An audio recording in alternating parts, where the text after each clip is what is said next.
This is Dr. Lin. I'm giving you this presentation about our graduate programs. Please next.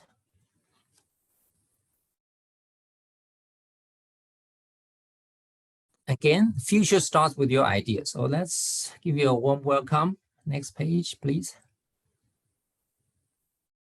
A quick agenda of my talk, starting with the brief introduction of the university and then some introduction about the department. Then I go on to talk about the our different academic programs within the department, and then research highlights of our faculty members, and then some contact information before Q&A. Next. All right, just in case you're not familiar with UTSA, with San Antonio, essentially. UTSA is situated at San Antonio, which has a population of, I think, roughly 1.5 million people. I think is currently ranked top 10, probably number 8 or number 9, population-wise within the United States, or 7th. I think that was last year, 7th largest city. And it was ranked number 2 at the best affordable destination in the United States, number 2 best places to visit in Texas. I don't know what the number 1 place, number 1, I will just assume that it's number 1. And we have some very nice place to visit, like Museum Arts, Tobin Center of Performing Arts, ranked top 100 theaters in the world for its size. SeaWorld, only one of the only 3 in the United States. We have a Six Flags right across the highway of the campus, Fiesta, Texas. Again, we have this San Antonio Spurs 5-time NBA championship team, and also the famous Alamo. Next, please. Let's go to talk about the department. Next, please. These are the 5 faculty members that you probably will have to get acquainted, or they are the good point of contacts if you need any kind of information about the department, starting with our department chair, Dr. C.J. Chen, and myself. I'm the associate chair and the graduate advisor of record. And the next one, the third one, is Dr. Mehdi Shadaram, is your undergrad advisor of record. If you are coming in as a graduate student, most likely you don't have to talk to him. And next one is Dr. Ruyan Guo. She is the graduate advisor for the materials engineering program. So if you are interested in this particular program, she will be your graduate advisor. And then we have Dr. Ram Krishna, who is the chair of all the graduate programs, mostly regarding the doctoral programs. Next. And these are the staff members, just in case you have any question, logistic question, academic questions, you can direct your questions to our office manager, Justin Bingham, or the most important person would be Ms. Kang Nguyen. She is currently the graduate program coordinator, and we have a marketing associate, we have a lab manager as well.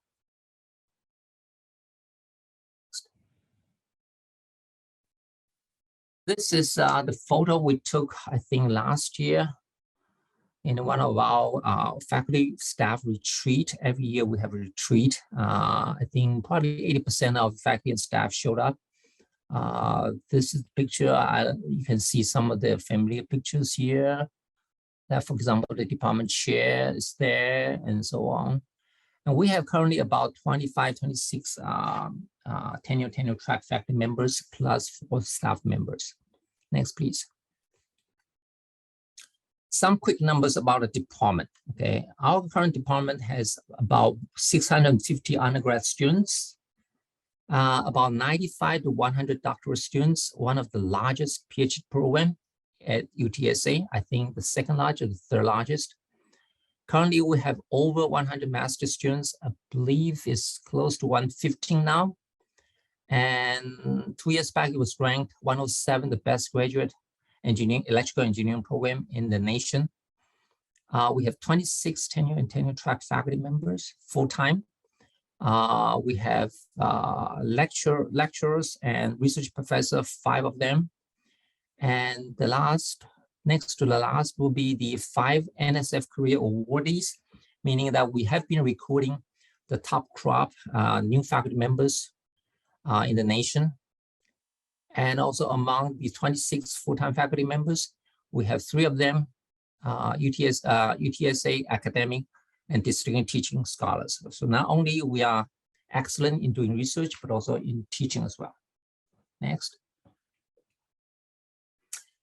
This is the list of all our academic programs. On the left-hand side, you can see that we have 6 degree program, 2 bachelor degree programs, electrical and computer engineering, 4 master programs, electrical, computer engineering, advanced material engineering, and coming up in probably 1 semester, we have this new program, Masters of Science in Artificial Intelligence, and we have this PhD in electrical engineering.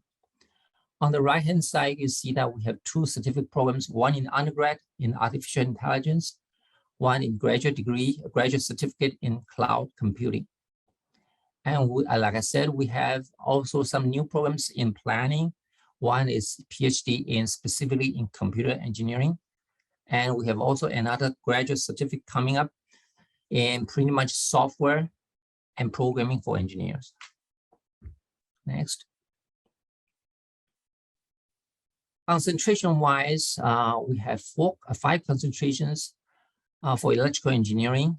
On the left-hand side, you can see that the first one is computer engineering, mostly to do with architecture, various sizes, circuit design, programming, software engineering.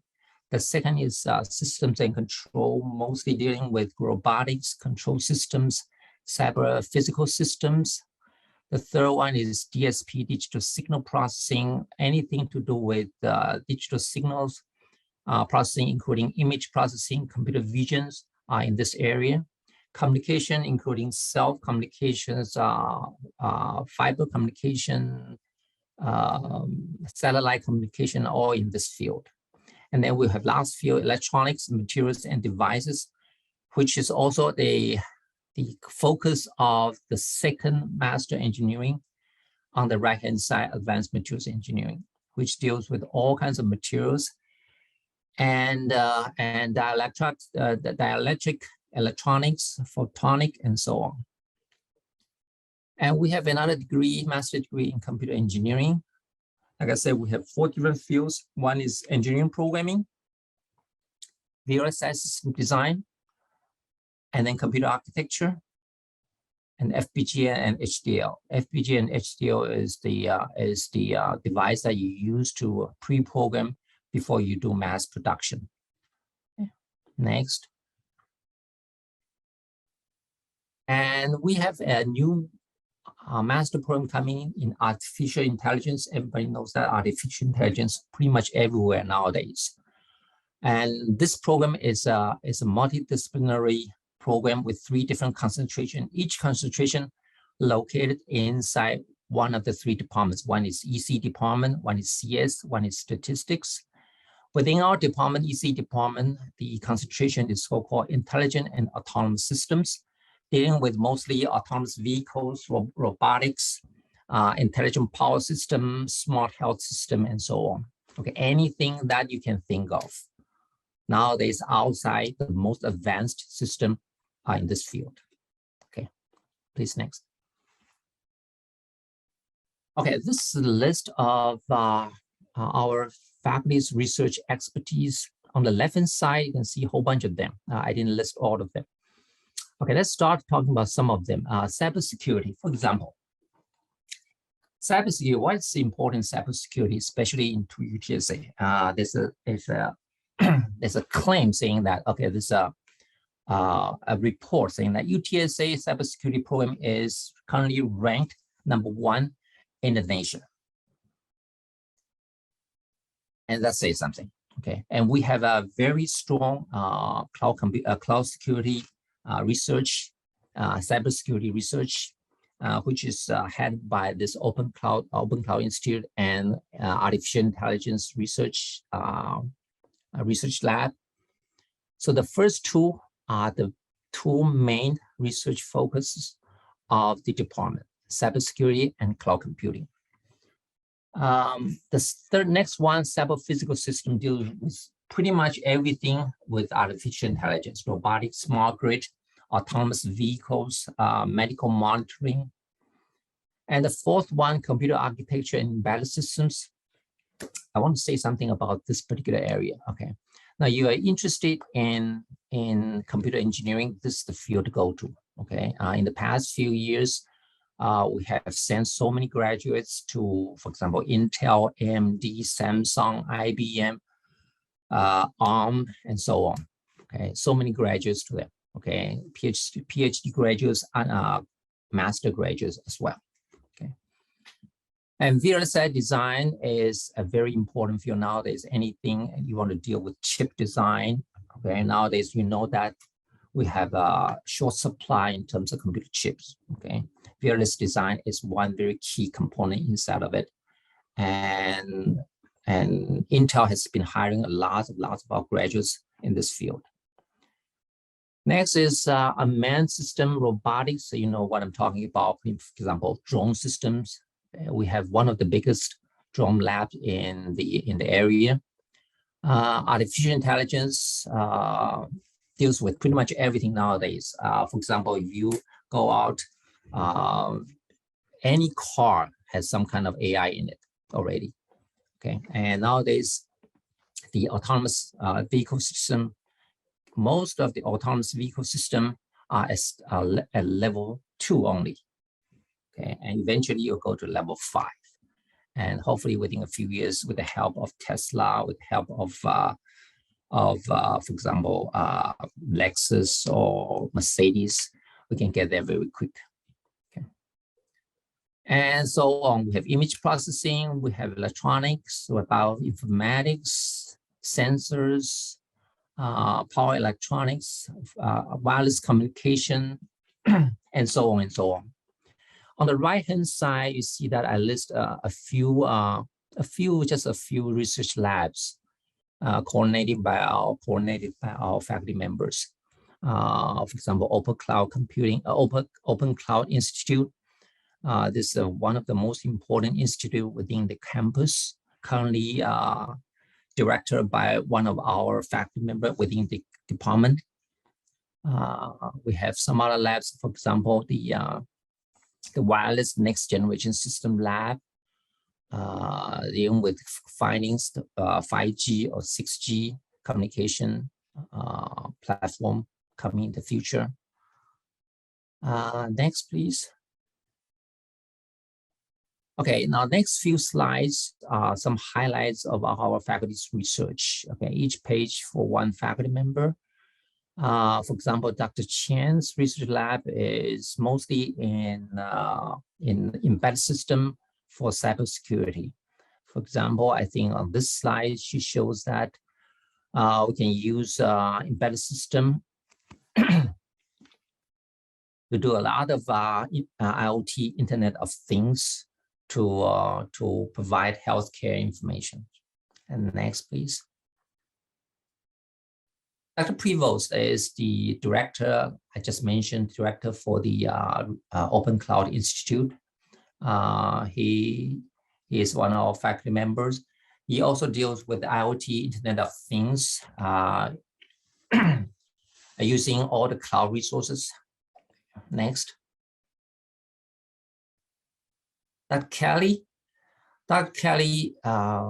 also deals with Internet of Things, but with the specific focus on Internet of Vehicles. So you can see that on this slide, he shows that you can have constant real-time communication among different vehicles and with the help of cloud analytics, with big data storage using different sensors, and to help improving the traffic security, traffic safety, and so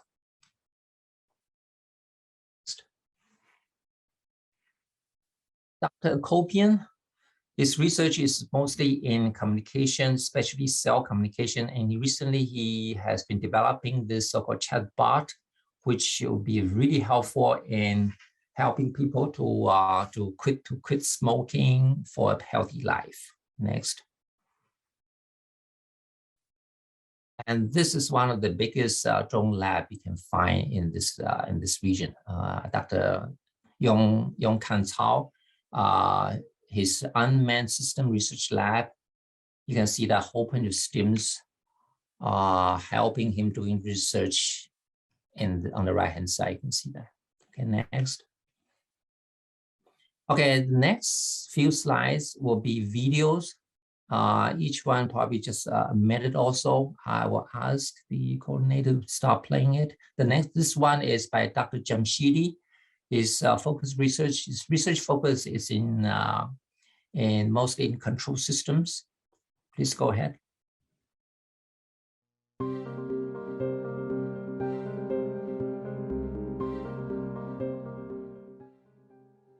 Hello, my name is Mo Jamshidi. I'm a Lucia Brown Endowed Chair Professor at UTSA.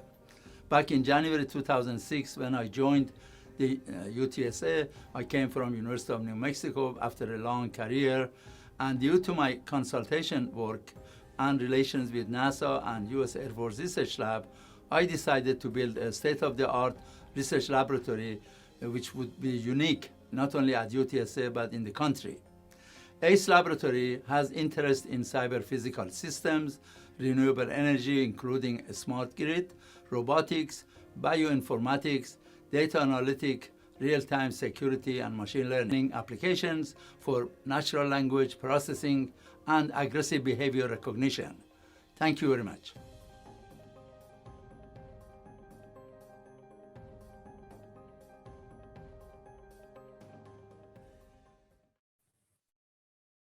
Dr. Patrick Benavides ACE Lab, he is also researching mostly in the area of control systems. Please go ahead.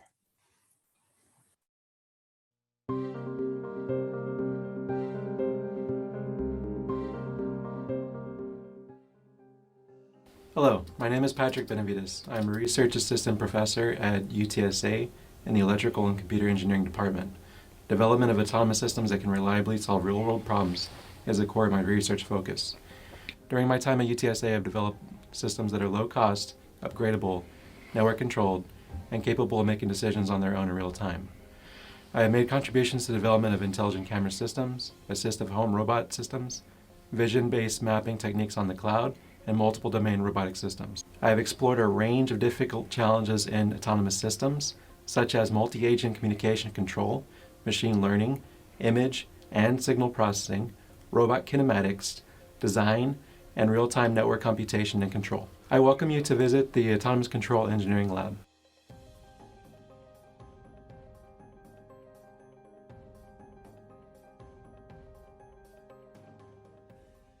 All right, Dr. Ethan Ang, his research focus is in material engineering. He's one of the key faculty members in the material engineering within the department. He has coverage in all different kinds of research fields, including chemistry, physics. So in order to become an expert in this field, you have to master quite a lot of different fields. Okay, please go ahead and play it.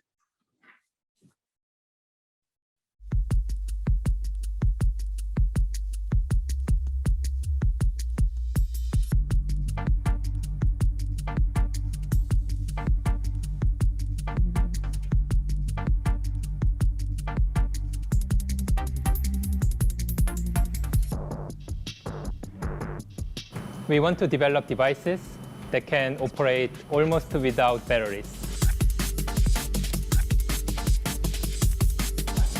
An electron is a little but very powerful magnet. So imagine an electron which spins in its own axis, either up or down.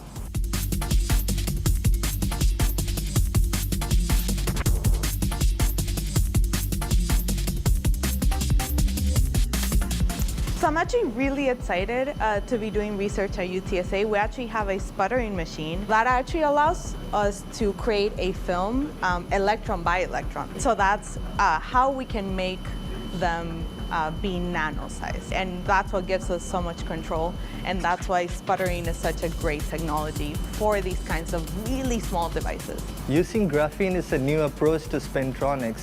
Not only it is one of the strongest nanomaterial out there, but there are ways in which we can change its or modulate its electron conductivity. So if we are successful, then we can increase the energy efficiency a lot, which is going to be a very important step for quantum computing.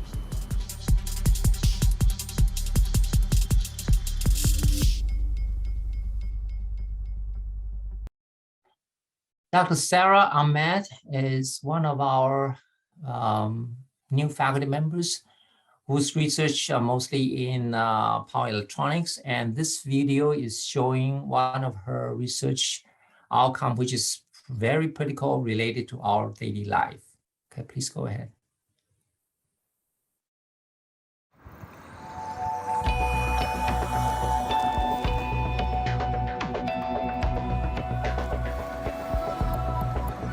Stop signs at rural roads may be difficult to notice and could potentially lead to fatal accidents.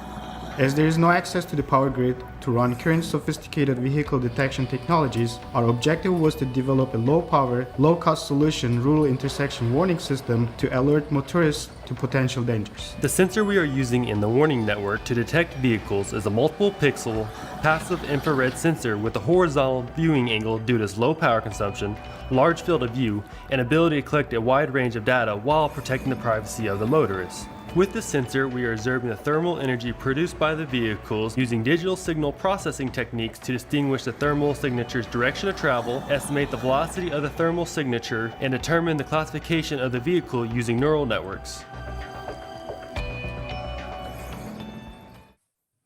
All right, this video is produced by two of our senior faculty members, Dr. Guo and Dr. Bala. They are nationally well known for their work in material engineering. And I think their lab currently hold a world record in building the smallest medical robot. Please go ahead and play it.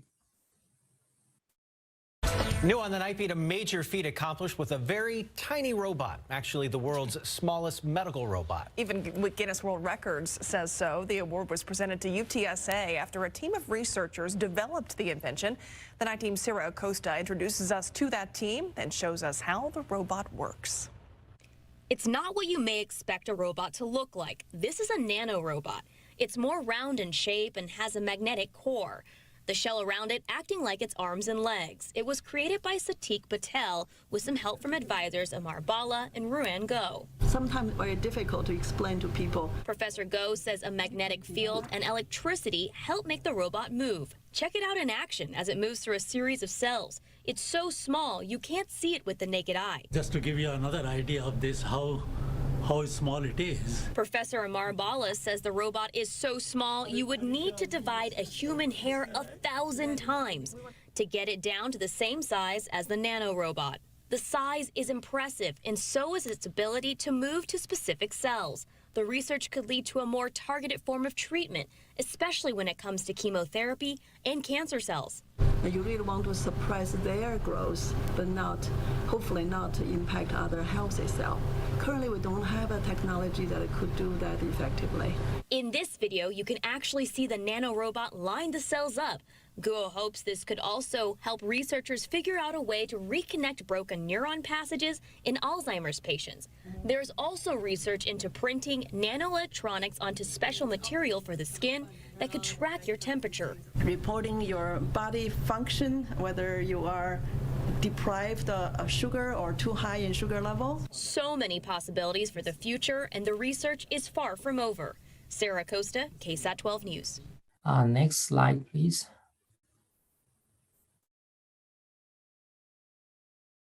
Now this slide, quite a few pictures, you can see that some of the students, team of students winning all kinds of awards, research awards, competition awards, and so on. And also toward the bottom, you can see that we have a big picture. This is our annual student award pictures. That I think that was taken last year. We give out all kinds of student awards, research award, undergrad students research award, graduate student research award, and TA award, graders award, and so on and so on. Okay, next. All right, this is the page for all the contact information. To the right-hand side, you can see that Ms. Khan Nguyen is your point of contact if you have any question about the graduate programs. Website, you can easily Google it and find it. That's pretty much it. Any question? What advice can you give to a grad student interested in doing research at your department? First of all, my advice would be that you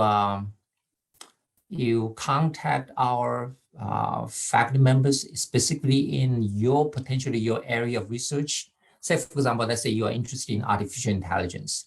And then we have, most likely, we have like 5 to 6 people, research faculty members that are in this field.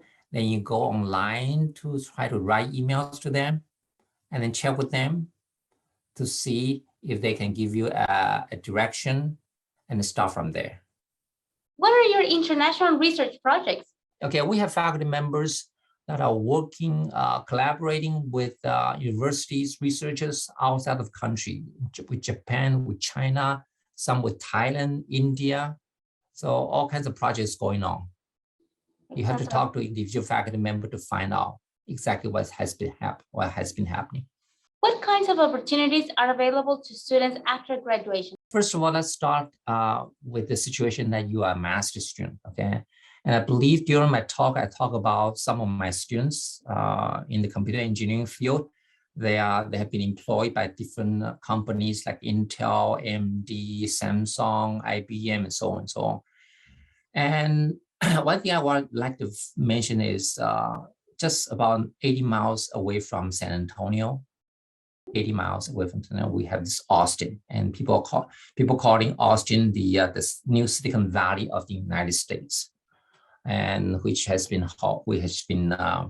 having so many different companies moving from California into Texas, including, of course, Tesla. Okay, so all kinds of opportunities, and quite, I think I would say about 30 to 40 students, when they are doing their master degrees, they went on to do some internship with these companies. Then that means potentially you have a higher chance of getting employed, full-time employment after you graduate. You can always talk to your faculty member, your advisors. Usually they have connection with these companies. They can probably give you a good introduction and so on to the companies so that you can get an internship right away. In your opinion, what are some important factors that students should consider when choosing a graduate program? 2 different considerations. One is your interest. One is the potential earning prospect. Okay. Now, I would always ask my student to go with your interest. Don't just go for the potential earning outcome. Okay. Otherwise, in a few years, you probably get very tired of your work. And that probably is not a good idea. So always go with your interest. You are interested in doing control system. Don't just do something else just for the sake of making more money. All right, so that's the first choice. The second, if you're considering different schools, then you have to be very careful, okay? Don't just go by the name. The best way is always get a local contact with some faculty members, talk to them, get their advice to find out exactly what they are doing, the prospect of future employment and so on. Okay, that's the first step that I will advise you to do. This program has been shooting up pretty fast in the past 10 years. Okay, I joined this program, I joined this department back in 1993. And it was a very small program at that time. We only have like 8 or 9 faculty members. Now we have 26. And grad students at that time, only probably about 50 students only. Now we have over 200 students now, going up very fast. And a lot of young faculty members with really our brilliant research minds are joining here. Like if you are not convinced, you can go to our website to see all these new incoming faculty members. And this past semester, we actually have promoted 5 young faculty members to associate professors. Again, that's the first time I've ever seen in 1 year. Okay, that means our department is doing so well that people are staying, are joining, students are coming in. A lot of research concentrations are so tightly tied to the current trend of the current research development, technology development nowadays. How a designation of R1 translate to grad students? We just recently given this tier 1 status, and one of the 10, 12 university in Texas.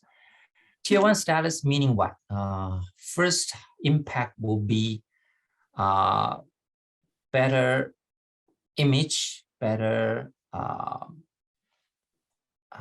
do I put it? Say, for example, if a faculty member is writing a grant, okay, and right away in a few years, not right away, in a few years, reviewing panel is going to start recognize this name better. And that means better chance of getting grants. Better chance of getting grants meaning more money, trickle down to the grad students, and better research will come out. Better, we can recruit better students, and so on and so on.